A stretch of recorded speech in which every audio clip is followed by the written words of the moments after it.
السلام علیکم ورحمۃ اللہ وبرکاتہ۔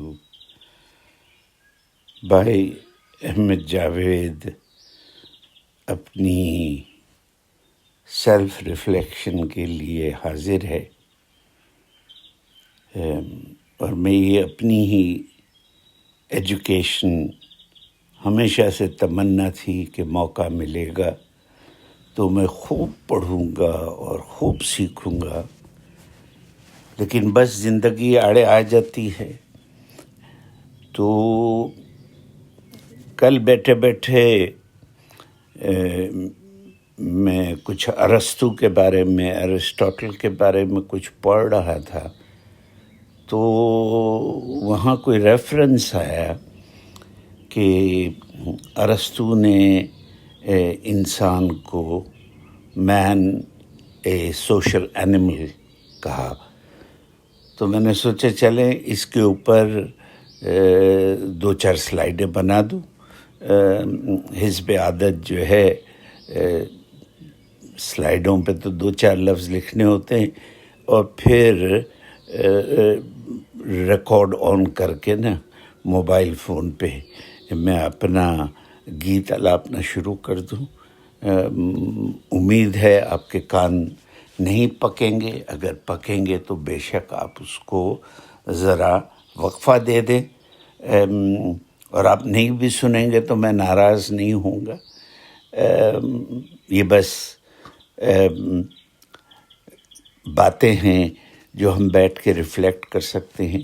آپ لوگ تو سارے مل ملا کے مہینے میں ایک دو بار مل کے گپے مار لیتے ہیں، میرے پاس کوئی نہیں جس سے میں گپے مار سکوں۔ ہاں، احباب موجود ہیں، تو ان سے جب کام سے کام کی بات ہوتی ہے یا ہلو ہائی ہوتی ہے، مزاج بھی ملنے چاہیے۔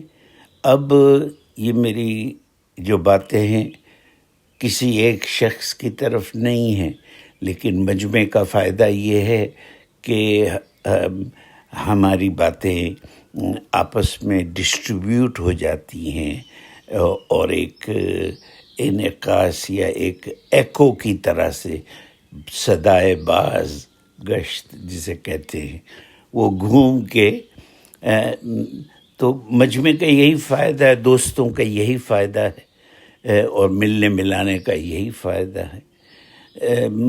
اور یہ تجربہ ہے کہ جن کے دوستوں کے اس طرح کے حلقے لگتے رہتے ہیں، ان میں صحت اور ان میں خوشحالی اور ان کے اندر ایمان اور گڈ پرنسپلز، ان چیزوں کا ان کو بہت فائدہ ہوتا ہے۔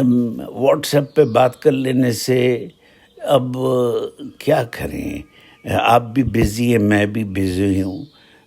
میں تو کبھی ڈائریکٹ کسی کو فون نہیں کرتا، پہلے واٹس ایپ پہ ایک چھوٹا سا یا موٹا سا ایک میسج بھیج دیتا ہوں میں کہ بھائی یہ بات کرنی ہے، اور کبھی کبھار تو ساتھی جانتے ہیں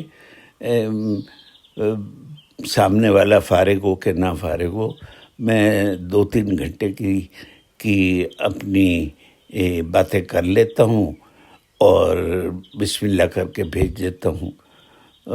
زیادہ تر تو میں باتیں اس وقت کرتا ہوں جب میں یا تو بہت ڈپریسڈ ہوتا ہوں، تو میری جو بات کی رفتار ہے وہ بہت عجیب سی، بے سری سی ہو جاتی ہے، اور پھر کسی دن اگر میں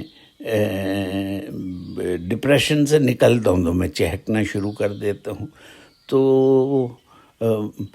مجھے ڈاکٹر حنیف نے، جس طرح حنیف چٹنی نے یہ بتایا کہ بھئی ہر سلائیڈ کے اوپر ٹاپ رائٹ ہینڈ کارنر پہ جو وہ گیئر کا بٹن ہے، اس کو دبا کے آپ اسپیڈ کو کم اور زیادہ کر سکتے ہیں۔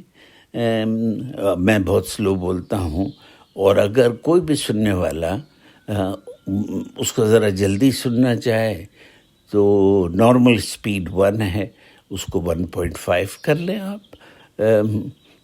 بہرحال تو یہ سوشل اینیمل کا جو کانسیپٹ ہے، یہ واقعی ہم بھی جانور ہیں، اور بکری بھی جانور ہے، اور گدھا بھی جانور ہے. تو اس اعتبار سے دیکھا جائے تو ہم میں کیا کہتے ہیں، ایک آپس میں ایکائی ہے، ایک کچھ چند چیزیں کامن ہیں. اسی لیے تو ماں باپ جب بچے کو ڈانٹتے تو کہتے ہیں گدھا. اب ہم دوستوں میں تو یہ لفظ نہیں کہتے، یا دوستوں میں ہم لفظ یوز کرتے ہیں الو. یہ تو محبت کے ساتھ کہا جاتا ہے. اور جب واقعی ذرا موڈ خراب ہو اور اریٹیٹ کیا ہو کسی نے ٹریفک میں، تو اس کو الو کا پٹھا بھی کہتے ہیں. اب مجھے اس کی تحقیق نہیں کہ پٹھے کا کیا مطلب ہے. بہرحال ویسے تو الو یعنی مغرب کی تاریخ میں ہمیشہ سے اور اب بھی ایک عقل مند پرندہ، ایک عقل مند جانور کی کلاسیفیکیشن میں آتا ہے، اور اس کو دیکھ کے معلوم بھی ہوتا ہے گویا اس نے پروفیسر والے گوگلز پہنے ہوئے، چشمے پہنے ہوئے، اس میں ہیری پوٹر کی لک ہے. تو کسی کو الو بولنے سے پہلے بھائی ہمیں خیال رکھنا پڑے گا کہ ہم اسے عقل مند کہہ رہے ہیں یا اس کو بے وقوف کہہ رہے ہیں. اور بے وقوف بھی ایک عجیب لفظ ہے اس آدمی کے لیے جس میں وقف نہیں ہے. تو ہم بغیر وقف کے آدمی کو بے اور وقوف کہتے ہیں.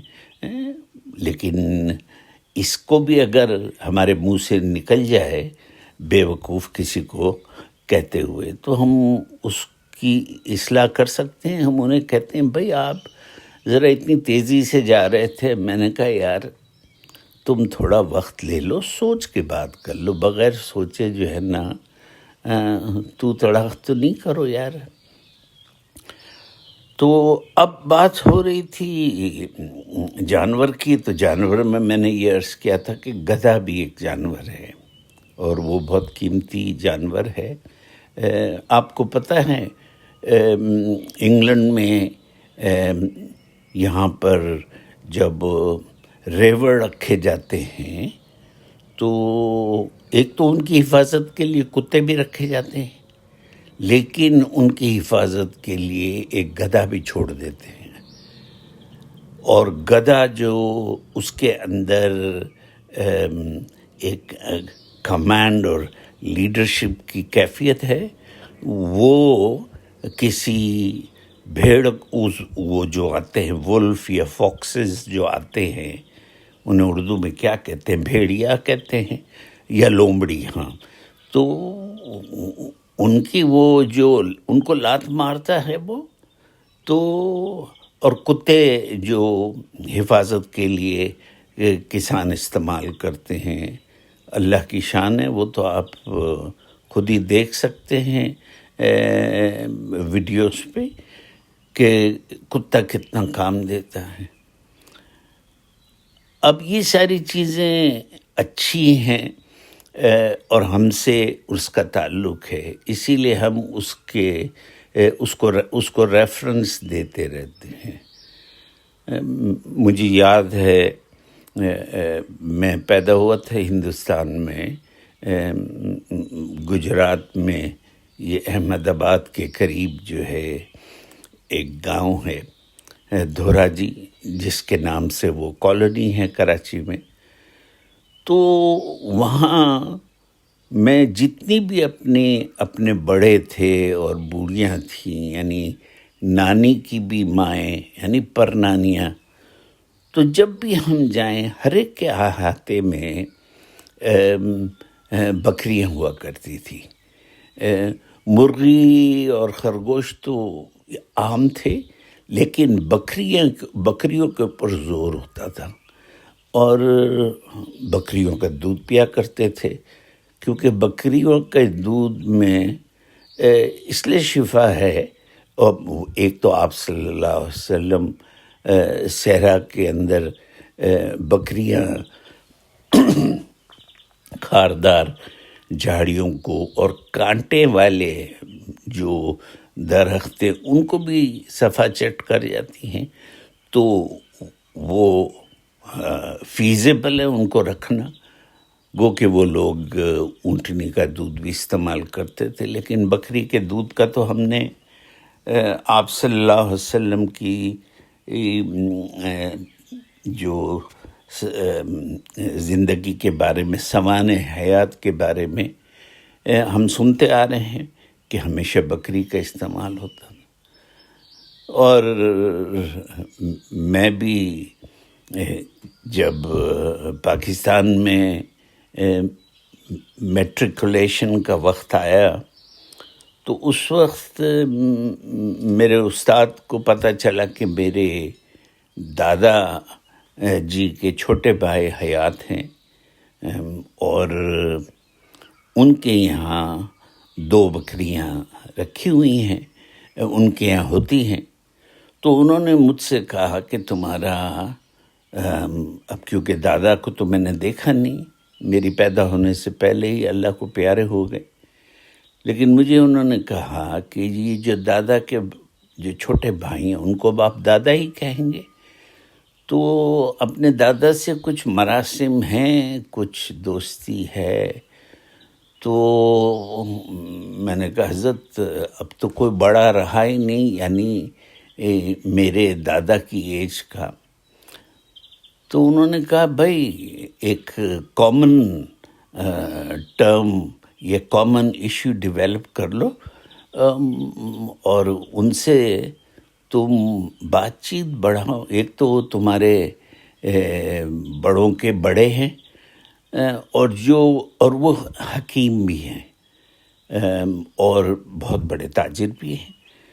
تو مجھے کہا کہ بھائی تم دنیا تو سیکھ لو گے پیپر جمع کر کے، اور یہ اس سال آیا اور یہ اس سال آیا، اور سمجھے نہیں، یہ چیزیں تو آ جائیں گی.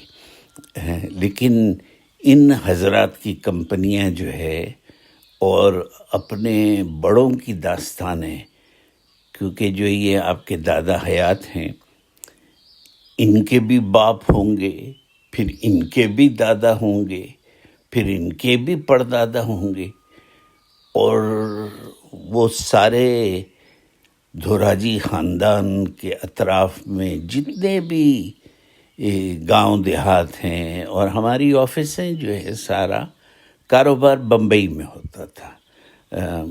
اگر بمبئی میں کسی کا جانا ہو تو نل بازار جو ہے وہاں کا سب سے غریب ترین وہ روڈ تھا، جس طرح ہم صدر کی طرف جاتے ہیں. اور اس زمانے میں تو غربت ہر طرف تھی، لیکن اتنی نہیں تھی. علاقہ صاف ستھرا تھا، میرا دیکھا ہوا ہے. تو وہ حضرات ہمارے بڑے جو ہے وہ 5-6 مہینے وہاں رہتے تھے، اور پھر پلین لے کر جو ہے نا 1 گھنٹے کی فلائٹ سے جو ہے وہ واپس آتے تھے گھروں پہ، پھر 3-4 ماہ رہ کے پھر جاتے تھے. تو میں کہاں نکل گیا، تو اس بکری کے ناطے مجھے کہا کہ بھائی تم اپنے دادا سے کہو کہ بکری کا دودھ مجھے ٹرائی کرنا ہے. اور اس لیے کہ لیکٹیز کا بڑا مسئلہ ہے، لیکٹیز انٹالرنس اتنی کامن ہے، ہمیں پتہ ہی نہیں ہے. ہم جو سندھ میں رہنے والے ہیں خاص کر کے، اسی وجہ سے ہم اگر اپنے یہ جو جسم ہیں، اجسام ہیں، ان کو کمپیئر کریں نارتھ ویسٹ فرنٹیئر یا پنجاب کی ریجن کے جو لوگ ہیں ان کے مقابلے میں ہماری ہڈیاں کمزور ہیں. وہاں کے لوگ لمبے چوڑے اور مضبوط ہوتے ہیں، اور اس کی بڑی وجہ یہ ہے کہ یہ جو پروٹین ہے، نیچرل پروٹین ہے، ان کا وہاں دودھ کا استعمال بہت ہے. لیکن ہمارے یہاں ذرا سا دودھ پی لو تو لوز موشن ہو جاتے ہیں. لیکن بکری کا دودھ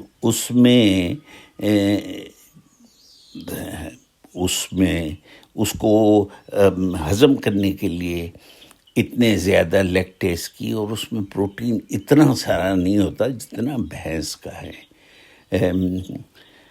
اور بعض لوگ تو یہاں کے نیوٹریشنز والے یہ کہتے ہیں کہ یہ کاؤ اور بھینس اور ان کا دودھ انسان کے لیے مناسب نہیں ہے، کیونکہ وہ پی تو لیتے ہیں لیکن پھر وہ جو ویلائز ہیں، جو ہضم کرنے والی آنتوں کے اندر جہاں ایبسارپشن ہوتی ہے جس انٹرفیس پہ، وہاں پھر یہ ہلکا سا ڈیمیج سبھی وہ کرتے رہتے ہیں اوور دا ایئرز. پھر اس کی وجہ سے آنتیں پھول جاتی ہیں، وہاں سوزش رہتی ہے، کھانا ہضم نہیں ہوتا وغیرہ وغیرہ. میں سیلیاک ڈیزیز کی طرف نہیں جانا چاہ رہا، لیکن یہ کامن چیزیں ہیں، گندم اور بھینس کا دودھ. لیکن اس کے لیے تحقیق کی ضرورت ہے، اور ہمارے دوست احباب اتنے سارے ڈاکٹر ہیں یا سائنٹسٹ ہیں، اور عام مجمع میں بھی اگر آپ چاہیں تو تحقیق کر سکتے ہیں، اور مجھے بھی اطلاع دیں آپ کہ بھائی میں بھی اس کو کریکشن کروں. لیکن تو بات کہاں سے کہاں پہنچ جاتی ہے، میں تھوڑا سا ایریٹک ہوں. تو وہ دادا صاحب کے پاس جو ہے نا مجھے بھیجا گیا، اور میں نے دادا سے کہا مجھے بکری کا دودھ چاہیے. تو دادا ہمیشہ مجھے جو ہے نا 1 گلاس دودھ کا مجھے ایک چھوٹے سے برتن میں مجھے دیا کرتے تھے، تھرموس ٹائپ کی جو ہوتی ہے. ہمارے زمانے میں تو تھرموس سے میں اتنا واقف نہیں تھا، وہ چھوٹا سا ٹفن باکس جو ہوتا ہے، تو ایلومینیم کے ٹفن باکس ہوا کرتے تھے. تو وہ میں نے آہستہ آہستہ پینا شروع کیا، اور اس طرح ہر دوسرے تیسرے دن وہاں جانا ہو تو پھر میں نے دادا سے کہا کہ بھئی آپ یہ چوکیدار سے کہتے ہیں دودھ نکالنے کو، بھئی مجھے بھی دودھ نکالنے مجھے سیکھنا ہے. تو پھر میں نے دودھ نکالنا شروع کیا. تو اللہ کے فضل سے کچھ ہی عرصے میں دادا اور دادی سے اتنا قریبی تعلق ہو گیا کہ مجھے گھر سے نکل کے میں سیدھا اپنے دادا دادی کے پاس چلا جاتا تھا میں، اور فری کا کھانا بھی مل جاتا تھا. اور آپ کو پتہ ہے بڑی عمر کے لوگوں کو کمپنی بھی چاہیے ہوتی ہے. تو اللہ کی شان ان سے میں نے بہت سیکھا. سیکھا سے مراد یہ اپنوں کی وہ جو ڈائنامک انٹریکشن ہے میمن کی میمن سے، اور وہ مجھے کافی عرصہ کہتے رہے بھائی گجراتی پڑھ لے تو میں نے ان کے پاس گجراتی پڑھنا سیکھی. یہاں تک کہ مجھے یاد ہے کہ mid 70s یا اینڈ آف 70s تک میڈیکل کالج میں آنے تک میں گجراتی کا اخبار پڑھ لیتا تھا. لیکن پھر میڈیکل کالج آڑے آ گئی، اور وہ جو میری روٹ ہے وہ میں نے چھوڑ دی. اب اس کا دکھ مجھے اتنا ہوتا ہے، اب میرا دل تو کرتا ہے کہ میں سیکھوں، لیکن اب میں عمر کے اس حصے میں ہوں کہ جو آتا ہے اس کو تو پہلے پکا کروں، تو اس لیے پھر اردو کی طرف پچھلے 2-3 سال سے میں نے اردو ادب کی طرف پڑھنا پڑھانا شروع کیا، ایسے ہی اپنا ذہن وسیع کرنے کے لیے کہ اردو ہے کیا۔ اب جو لوگ اپنی مادری زبان، یہ بات یاد رہے کہ ہماری قومی زبان اردو ہے، جس کی مادری زبان کشمیری ہے، پختو ہے، پنجابی ہے، وہ اس کی ماں کی زبان ہے، جس زبان میں ماں اس سے بات کرتی رہی ہے۔ اب وہ بھی ہم نے کاٹ دی، اب گھروں میں بچوں سے اردو بولی جاتی ہے، بے شک بولی جاتی ہے۔ ایک بچہ جو ہے اوسطاً، چاہے ایوریج بچہ ہو، وہ 5-6 زبانیں بالکل بول سکتا ہے۔ جو بولنے والے ہیں لینگوسٹ، وہ تو 15 اور 20 زبانیں بولتے ہیں۔ میں ایک ڈاکٹر صاحب کو جانتا ہوں یہاں پر، آپ ان سے 29 زبانیں کے بارے میں آپ کر لیں، اس میں سے وہ 12 تو اس طرح بولتے ہیں، یعنی جو ادبی لیول پہ بات کر سکتے ہیں، جس میں لیٹن ہے، گریک ہے، جرمن ہے، فرینچ ہے، یہ ساری چیزیں۔ تو وہ جس کا شوق جس طرف، اور پھر یہ بھی اللہ نے کس کا دماغ جو ہے اس کے کس خلیے کے اندر، کس حصے کے اندر اللہ نے قوت دی ہے، اگر اس کو ڈیولپ کر لی تو آدمی بہت ایزیلی، اور اسی لیے بچوں کو ہم قرآن بھی حفظ جو ہے چھوٹی عمر میں کراتے ہیں کہ پلائیبلٹی، پلاسٹیسٹی بہت زیادہ ہے، تو جتنا اس کو رگڑتے ہیں برین کو، تو وہ اتنا زیادہ اس کے اندر جو نیورونل کنیکشنز ہیں، ڈینڈرائٹس جو ہیں، وہ آپس میں اتنے کمیونیکیٹ کرتے ہیں اتنی تیزی سے، اس لیے حافظ حضرات جو ہے وہ کسی سبجیکٹ کو بھی اٹھا لے، وہ فوراً جو ہے کیا کہتے ہیں اس چیز کو سیکھ لیتے ہیں۔ اور جو گریجویٹس ہیں وہ بھی کیونکہ 10-15 سال گریجویشن تک پہنچتے یا 16 سال یا 18 سال، تو انہوں نے بھی اتنی مغز ماری کی ہوتی ہے۔ اگر وہ کوئی چیز نئی سیکھنا چاہیں تو میں نے تو کئی دوستوں کو دیکھا ہے جو یہاں آ کے انہوں نے اپنی کوالیفیکیشنز کر لی، اس کے بعد بیٹھ کے قرآن حفظ کر لیے۔ میرے ابو کے کزن، یعنی میرے چاچا، وہ آغا خان میں فارماکالوجی ڈپارٹمنٹ کے پروفیسر رہے۔ ان کو جب اسٹروک ہوا کوئی 55-56 سال کی عمر میں، تو آغا خان نے انہیں نکالا نہیں، انہیں ڈیسک جاب دیا، وہ آہستہ آہستہ اسپیچ تھیراپی لیتے رہے، لیکن وہ وہاں موجود ہوتے تھے، اسٹوڈنٹس آتے تھے، لیب اسسٹنٹس آتے تھے، ساری چیزیں۔ انہوں نے اسٹروک کے باوجود پورا قرآن حفظ کیا۔ اب تو اللہ کو پیارے ہو گئے، لیکن تو بات میں نے ادھر سے ادھر کر دی۔ تو یہ سیلف ریفلیکشن جو ہے، یہ ایک ایسا موضوع ہے جو میں اتنا اویئر نہیں تھا۔ جب انگلینڈ آئے تو انگلینڈ میں 1990s کے اینڈ تک کچھ میڈیکل فریٹرنٹی کے اندر، یعنی میڈیسن کے اندر جو ڈاکٹر حضرات ہیں، ہسپتالات ہیں، ان کے اندر جو ایکسیڈنٹل غلطیاں ہوتی ہیں، جان بوجھ کے تو کوئی کسی کو مارتا نہیں، رپورٹیں جمع شروع ہوئیں، اور پھر اللہ کی شان ایک ایسا سانحہ سامنے آیا جس کی وجہ سے پوری یورپین دنیا جو ہے وہ سکتے میں آ گئی، اسپیشلی انگلش، جسے ہم کہتے تھے انگلش کی میڈیسن زیادہ ایماندار ہے اور زیادہ سوشل ہے، at the point of delivery آپ کو پیسے نہیں بھرنے پڑتے. یہاں ایک جی پی ڈاکٹر شپمن ان کے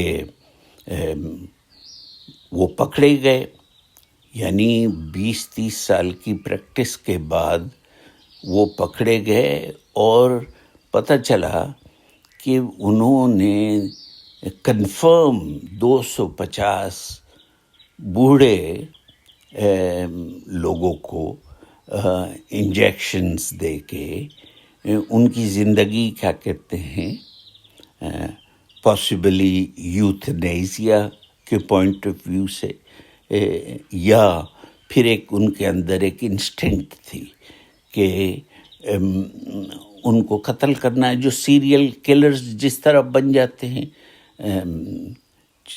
نفسیاتی وجہ کچھ بھی ہو یا پرسنالٹی جیسے سائیکوپیتھ، سوشیوپیتھ، اینٹی سوشل پرسنالٹی ڈس آرڈر، ڈینجرس پرسنالٹی ڈس آرڈرز کہا جاتا ہے. تو وہ اس میں پکڑے گئے اور پھر انہوں نے ان کو جب جیل میں رکھا تو انہوں نے اپنے آپ کو اپنے بیلٹ سے باندھ کے جو ہے نا انہوں نے خودکشی کر لی. لیکن اس کے بعد اتنے اسٹینڈرڈز قائم ہوئے کہ وہ بڑا مشکل ہو گیا، کیا کہتے ہیں، نئے رولز آئے اور 2005 میں نیو ویز آف ورکنگ آئے، اور وہاں پر یہ ٹرم جو ہے سیلف ریفلیکشن کی، انہوں نے کیا کیا کہ برٹش ایئرپورٹس کے اندر جو فلسفی یوز کیا جاتی ہے، اور جاپان میں کیونکہ میکینیکل ڈیجیٹل انڈسٹری بڑی تھی اس زمانے میں، اور اب بھی گاڑیوں کا تو کاروبار ادھر ہی سے ہے، تو انہوں نے وہاں سے لین ورکنگ LEAN، کس طرح don't work hard, work intelligently. اس لیے نہیں کہتے یار یہ لڑکا تو پڑھتا پڑھاتا ہے نہیں، بس 1-2 گھنٹے کبھی ادھر کتابیں کھول لی یہ پاس ہو جاتا ہے، ہم 5-5 گھنٹے جو ہے جان مارتے ہیں ہمیں مشکل ہوتی. تو اب یہ ڈیپینڈ کرتا ہے. تو اس کے بعد یہ جو کمپنی اور انڈسٹریل جو مغرب میں امریکہ اور انگلینڈ کے اندر جو بینکنگ ہے اور دوسری بڑی بڑی انڈسٹریوں میں جو اصول ہوا کرتے تھے اس آرگنائزیشن کو رن کرنے کے، وہ انہوں نے امپورٹ کرنے شروع کیے. پھر ہمارے یہاں جیسے میں پچھلی سلائیڈ میں کہہ چکا ہوں، ہائیلی افیکٹو پیپل کے 7 habits of highly effective people, Stephen Covey, ان کی کتابیں اور دوسری کتابیں، اور ہمیں یہاں پر سب کو لیڈرشپ کے کورسز کرنے پڑے. اس میں یہ پھر لفظ جو ہے نا ریفلیکشن ہمارے سامنے آتا رہا. یعنی محاسبہ جسے ہم کہتے ہیں اپنے آپ کا، اب اکیلے بیٹھ کے تو کون کرتا ہے، ہم تو ہمیشہ کہتے رہتے ہیں کہ ہاں جی کریں گے محاسبہ، اور عمومی طور سے کہا جاتا ہے اپنا محاسبہ کیا. ارے کس کو فرصت ہے محاسبہ کرنے کی؟ ہاں وہ شخص جو تدبر کے ساتھ قرآن پڑھنے کے عادی ہیں یا ذکر کے، اسی لیے کہتے ہیں بیٹھ کے کوئی 10-15 منٹ آپ اللہ کا ذکر کر لیں، اللہ کا نام لے لیں، تو اس وقت جو ہے ہم جو ذہن کا جو اوپر کا حصہ ہے جسے سیریبرم کہتے ہیں، جو ٹوپی نما ہے، اس کو ہم کہتے ہیں بھئی تو ریلیکس ہو جا، اور جو اندر کا جو انر برین ہے وہ کیا کہتے ہیں، سوری میں تھوڑا ڈسٹریکٹ ہوا، تو ہاں اس کے جو نیچے جسے لوگ انکانشیس یا پری کانشیس ہے یہ سارے نام لیتے ہیں، اس کے اندر جو پرانی باتیں ہیں، اچھی باتیں ہیں، ان سب کو ہضم کرنے کے لیے آدمی کو اطمینان چاہیے، اس کو کیا کہتے ہیں سکون چاہیے، تو وہ ذکر میں مل جاتا ہے۔ اور اسی لیے یہ فنومینا جو ہے بڑا کامن ہے۔ بدھسٹ اس طبقے کے اندر میڈیٹیشنز ہوتے ہیں، اور یہاں پہ کوگنیٹو بیہیویئر تھراپی میں بھی میڈیٹیشن کرائے جاتے ہیں۔ تو بہرحال میں دیکھ رہا ہوں کہ آدھا گھنٹہ ہو گیا، حالانکہ میرے پاس 5 سلائیڈیں تھیں، تو میں یوں کرتا ہوں بس اسی ایک سلائیڈ کو چڑھاتا ہوں آج کے لیے، اور پھر دوپہر میں وقت ملا تو پھر میں دوسری سلائیڈ پہ گفتگو کر لوں گا۔ تو ٹھیک ہے بھائی، دعاؤں کی درخواست۔ السلام علیکم۔